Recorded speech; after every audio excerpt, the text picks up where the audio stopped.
Happy Tuesday, Stampers. Today I've had a request to talk about the envelope punch board. So as you know, this came out from Stampin' Up! Maybe 2 years ago. And I put off getting it at first because I thought, well, you know, I don't really make that many envelopes. They're very easy to do in here though. You just find the size of your card. And in this case, it was a regular 4 1/4 by 5 1/2. And it says you need to use an 8 by 8 piece of paper. You then make your first punch at 3 1/2. Just slide your paper in. I've already done this one, but I would have punched here, punch, and then you use the score tool that's stored right there on the side, and you score it, then you change, you line up the first score line, you punch, you score, and so forth all the way around, and it makes a really cool envelope. You can make one that's any size, which is nice for gift cards and whatnot. But I wasn't sold until I started seeing some of the other things that people were making. And if you notice, this is my envelope punch board box. And in here, there's all these green pieces of paper. These are all my templates of things that I have made with this.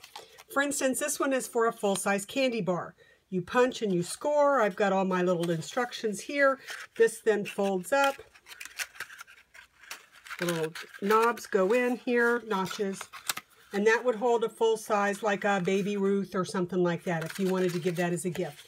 You could, you know, make it with designer series paper, put a bow around it or something else on it, you'd be fine. This is for making those, I think they call them poppers, where this rolls up.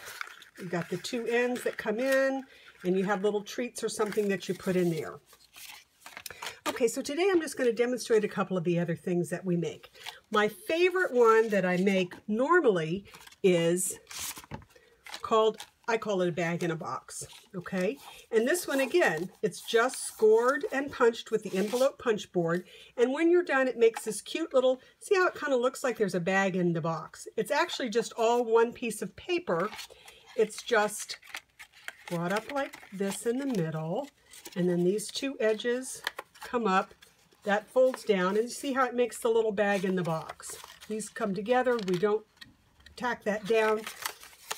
These were some other ones I actually made for the Thanksgiving table last year. Somebody didn't eat their candy out of this one. And this is what I put at every person's place, with just a few little candies in it that were a nice little place marker. Recently made a mini open box, as it's called. Again, I've got all the instructions, and then I just put the little spider on it when I was done. Remember for our Halloween treats that we had last month? Put the little bow through, tie it up, and you've got a cute, cute little treat box for your Halloween goodies. Another thing that I've made are these little pouches. They hold a couple of little small things, mostly a Ghirardelli, okay, so that you could do that. Again, that just folds up and over, and you would have the ribbon that would hold that closed. This is another box that we can do. Again, same thing with the punch board. Folds up. This one tucks into the little hole. This one comes over, and you have a nice little box that you could put some kind of a treat in. Okay, but today I'm actually going to demonstrate how you can make, and I'll put all my little templates back in the box so that they're there when I want them. I'm going to make a bow.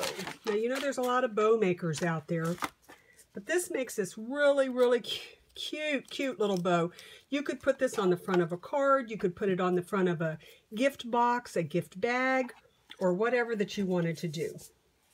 So the only thing you need for this, and again, my instructions for this one were kept in my little box. You need a piece of 1 by 6 paper, which is what this is.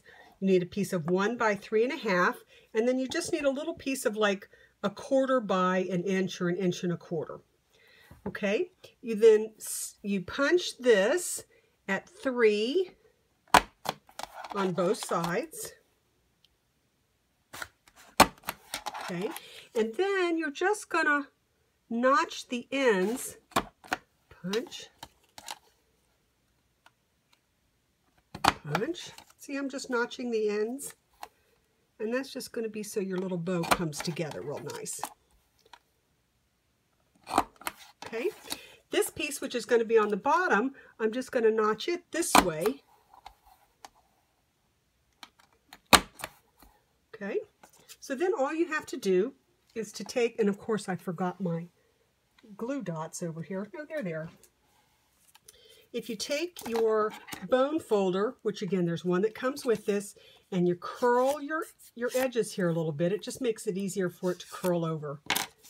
Then I'm going to take a glue dot, sorry, put one at each end. You can't see what I'm doing if I'm out of the frame. I'll fold these in and match them up. Fold that in and match it up. Okay, then I'm just going to take this little piece that I had, put a glue dot on that. That gets wrapped around the middle, and you could even do the opposite side if you wanted a little bit of contrast here. But I'm going to do the same side. And if I take another glue dot, put that on here, stick it down to the other piece. See, isn't that like the cutest little bow? You can then make it stand out more by, you know, kind of sticking your finger in there and making it bigger if you want to. Puffier, you can make it lay down flat if it's got to go into the mail. But isn't that just adorable? So I hope if you haven't tried the punch board, the envelope punch board yet, you'll remember that it does a lot more than make envelopes. And the other thing that I forgot to tell you, it's also got a corner rounder. So on this side, you see you can round your corners. See how it's pointy?